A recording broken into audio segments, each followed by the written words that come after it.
شروع اللہ کے نام سے جو رحمان و رحیم ہے۔ ہا میم عین سین قاف۔ اسی طرح اللہ غالب و حکیم تمہاری طرف اور تم سے پہلے گزرے ہوئے رسولوں کی طرف وحی کرتا رہا ہے۔ آسمانوں اور زمین میں جو کچھ بھی ہے اسی کا ہے، وہ برتر اور عظیم ہے۔ قریب ہے کہ آسمان اوپر سے پھٹ پڑے، فرشتے اپنے رب کی حمد کے ساتھ اس کی تسبیح کر رہے ہیں اور زمین والوں کے حق میں درگزر کی درخواستیں کیے جاتے ہیں۔ آگاہ رہو، حقیقت میں اللہ غفور و رحیم ہی ہے۔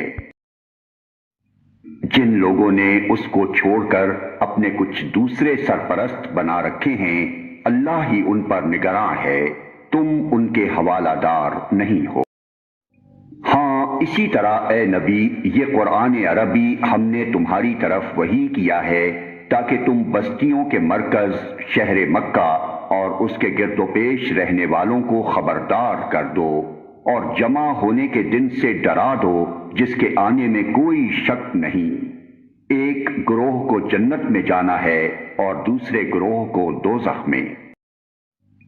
اگر اللہ چاہتا تو ان سب کو ایک ہی امت بنا دیتا، مگر وہ جسے چاہتا ہے اپنی رحمت میں داخل کرتا ہے، اور ظالموں کا نہ کوئی ولی ہے نہ مددگار۔ کیا یہ ایسے نادان ہیں کہ انہوں نے اسے چھوڑ کر دوسرے ولی بنا رکھے ہیں؟ ولی تو اللہ ہی ہے، وہی مردوں کو زندہ کرتا ہے اور وہ ہر چیز پر قادر ہے۔ تمہارے درمیان جس معاملے میں بھی اختلاف ہو اس کا فیصلہ کرنا اللہ کا کام ہے۔ وہی اللہ میرا رب ہے، اسی پر میں نے بھروسہ کیا اور اسی کی طرف میں رجوع کرتا ہوں۔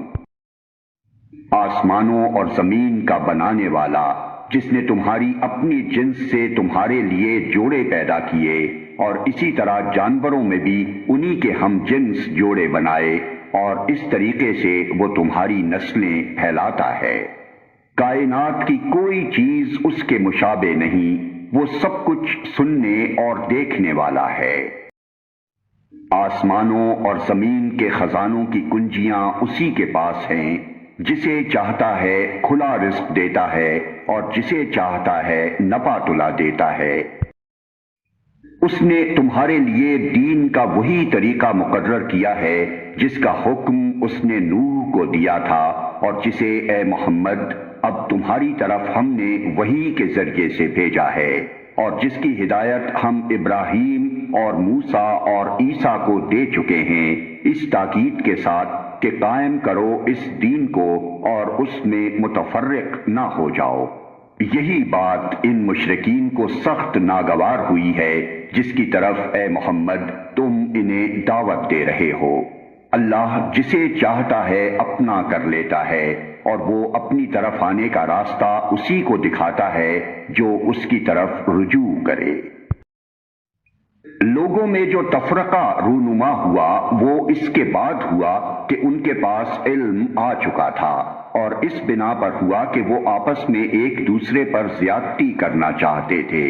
اگر تیرا رب پہلے ہی یہ نہ فرما چکا ہوتا کہ ایک وقت مقرر تک فیصلہ ملتوی رکھا جائے گا تو ان کا قضیہ چکا دیا گیا ہوتا، اور حقیقت یہ ہے کہ اگلوں کے بعد جو لوگ کتاب کے وارث بنائے گئے وہ اس کی طرف سے بڑے اضطراب انگیز شک میں پڑے ہوئے ہیں۔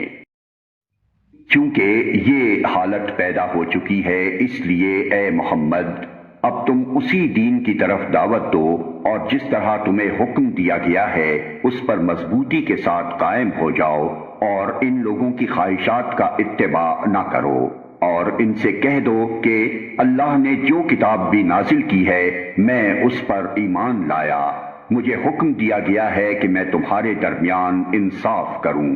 اللہ ہی ہمارا رب بھی ہے اور تمہارا رب بھی، ہمارے اعمال ہمارے لیے ہیں اور تمہارے اعمال تمہارے لیے، ہمارے اور تمہارے درمیان کوئی جھگڑا نہیں۔ اللہ ایک روز ہم سب کو جمع کرے گا اور اسی کی طرف سب کو جانا ہے۔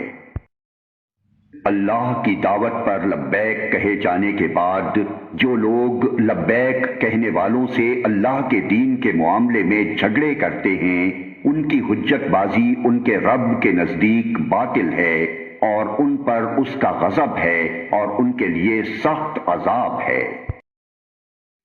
وہ اللہ ہی ہے جس نے حق کے ساتھ یہ کتاب اور میزان نازل کی ہے، اور تمہیں کیا خبر شاید کہ فیصلے کی گھڑی قریب ہی آ لگی ہو۔ جو لوگ اس کے آنے پر ایمان نہیں رکھتے وہ تو اس کے لیے جلدی مچاتے ہیں، مگر جو اس پر ایمان رکھتے ہیں وہ اس سے ڈرتے ہیں اور جانتے ہیں کہ یقیناً وہ آنے والی ہے۔ خوب سن لو، جو لوگ اس گھڑی کے آنے میں شک ڈالنے والی بحثیں کرتے ہیں وہ گمراہی میں بہت دور نکل گئے ہیں۔ اللہ اپنے بندوں پر بہت مہربان ہے، جسے جو کچھ چاہتا ہے دیتا ہے، اور وہ بڑی قوت والا اور زبردست ہے۔ جو کوئی آخرت کی کھیتی چاہتا ہے اس کی کھیتی کو ہم بڑھاتے ہیں، اور جو دنیا کی کھیتی چاہتا ہے اسے دنیا ہی میں سے دیتے ہیں، مگر آخرت میں اس کا کوئی حصہ نہیں ہے۔ کیا یہ لوگ کچھ ایسے شریک خدا رکھتے ہیں جنہوں نے ان کے لیے دین کی نوعیت رکھنے والا ایک ایسا طریقہ مقرر کر دیا ہے جس کا اللہ نے اذن نہیں دیا؟ اگر فیصلے کی بات پہلے طے نہ ہو گئی ہوتی تو ان کا قضیہ چکا دیا گیا ہوتا۔ یقیناً ان ظالموں کے لیے دردناک عذاب ہے۔ تم دیکھو گے کہ یہ ظالم اس وقت اپنے کیے کے انجام سے ڈر رہے ہوں گے اور وہ ان پر آ کر رہے گا، بخلاف اس کے جو لوگ ایمان لے آئے ہیں اور جنہوں نے نیک عمل کیے ہیں وہ جنت کے گلستانوں میں ہوں گے، جو کچھ بھی وہ چاہیں گے اپنے رب کے ہاں پائیں گے، یہی بڑا فضل ہے۔ یہ ہے وہ چیز جس کی خوشخبری اللہ اپنے ان بندوں کو دیتا ہے جنہوں نے مان لیا اور نیک عمل کیے۔ اے نبی، ان لوگوں سے کہہ دو کہ میں اس کام پر تم سے کسی اجر کا طالب نہیں ہوں، البتہ قرابت کی محبت ضرور چاہتا ہوں۔ جو کوئی بھلائی کمائے گا ہم اس کے لیے اس بھلائی میں خوبی کا اضافہ کر دیں گے، بے شک اللہ بڑا درگزر کرنے والا اور قدردان ہے۔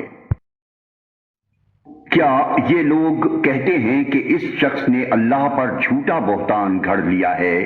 اگر اللہ چاہے تو تمہارے دل پر مہر کر دے، وہ باطل کو مٹا دیتا ہے اور حق کو اپنے فرمانوں سے حق کر دکھاتا ہے، وہ سینوں کے چھپے ہوئے راز جانتا ہے۔ وہی ہے جو اپنے بندوں سے توبہ قبول کرتا ہے اور برائیوں سے درگزر کرتا ہے، حالانکہ تم لوگوں کے سب افعال کا اسے علم ہے۔ وہ ایمان لانے والوں اور نیک عمل کرنے والوں کی دعا قبول کرتا ہے اور اپنے فضل سے ان کو اور زیادہ دیتا ہے، رہے انکار کرنے والے تو ان کے لیے دردناک سزا ہے۔ اگر اللہ اپنے سب بندوں کو کھلا رزق دے دیتا تو وہ زمین میں سرکشی کا طوفان برپا کر دیتے، مگر وہ ایک حساب سے جتنا چاہتا ہے نازل کرتا ہے۔ یقیناً وہ اپنے بندوں سے باخبر ہے اور ان پر نگاہ رکھتا ہے۔ وہی ہے جو لوگوں کے مایوس ہو جانے کے بعد مینہ برساتا ہے اور اپنی رحمت پھیلا دیتا ہے، اور وہی قابل تعریف ولی ہے۔ اس کی نشانیوں میں سے ہے یہ زمین اور آسمانوں کی پیدائش اور یہ جاندار مخلوقات جو اس نے دونوں جگہ پھیلا رکھی ہیں، وہ جب چاہے انہیں اکٹھا کر سکتا ہے۔ تم پر جو مصیبت بھی آئی ہے تمہارے اپنے ہاتھوں کی کمائی سے آئی ہے، اور بہت سے قصوروں سے وہ ویسے ہی درگزر کر جاتا ہے۔ تم زمین میں اپنے خدا کو عاجز کر دینے والے نہیں ہو، اور اللہ کے مقابلے میں تم کوئی حامی و ناصر نہیں رکھتے۔ اس کی نشانیوں میں سے ہیں یہ جہاز جو سمندر میں پہاڑوں کی طرح نظر آتے ہیں، جب چاہے ہوا کو ساکن کر دے اور یہ سمندر کی پیٹھ پر کھڑے کے کھڑے رہ جائیں۔ اس میں بڑی نشانیاں ہیں ہر اس شخص کے لیے جو کمال درجہ صبر و شکر کرنے والا ہو، یا ان پر سوار ہونے والوں کے بہت سے گناہوں سے درگزر کرتے ہوئے ان کے چند ہی کرتوتوں کی پاداش میں انہیں ڈبو دے، اور اس وقت ہماری آیات میں جھگڑے کرنے والوں کو پتہ چل جائے کہ ان کے لیے کوئی جائے پناہ نہیں ہے۔ جو کچھ بھی تم لوگوں کو دیا گیا ہے وہ محض دنیا کی چند روزہ زندگی کا سر و سامان ہے، اور جو کچھ اللہ کے ہاں ہے وہ بہتر بھی ہے اور پائیدار بھی۔ وہ ان لوگوں کے لیے ہے جو ایمان لائے ہیں اور اپنے رب پر بھروسہ کرتے ہیں، جو بڑے بڑے گناہوں اور بے حیائی کے کاموں سے پرہیز کرتے ہیں، اور اگر غصہ آ جائے تو درگزر کر جاتے ہیں، جو اپنے رب کا حکم مانتے ہیں، نماز قائم کرتے ہیں، اپنے معاملات آپس کے مشورے سے چلاتے ہیں، ہم نے جو کچھ بھی رزق انہیں دیا ہے اس میں سے خرچ کرتے ہیں، اور جب ان پر زیادتی کی جاتی ہے تو اس کا مقابلہ کرتے ہیں۔ برائی کا بدلہ ویسی ہی برائی ہے، پھر جو کوئی معاف کر دے اور اصلاح کرے اس کا اجر اللہ کے ذمے ہے، اللہ ظالموں کو پسند نہیں کرتا۔ اور جو لوگ ظلم ہونے کے بعد بدلہ لیں ان کو ملامت نہیں کی جا سکتی۔ ملامت کے مستحق تو وہ ہیں جو دوسروں پر ظلم کرتے ہیں اور زمین میں ناحق زیادتیاں کرتے ہیں، ایسے لوگوں کے لیے دردناک عذاب ہے۔ البتہ جو شخص صبر سے کام لے اور درگزر کرے تو یہ بڑی اولو العزمی کے کاموں میں سے ہے۔ جس کو اللہ ہی گمراہی میں پھینک دے اس کا کوئی سنبھالنے والا اللہ کے بعد نہیں ہے۔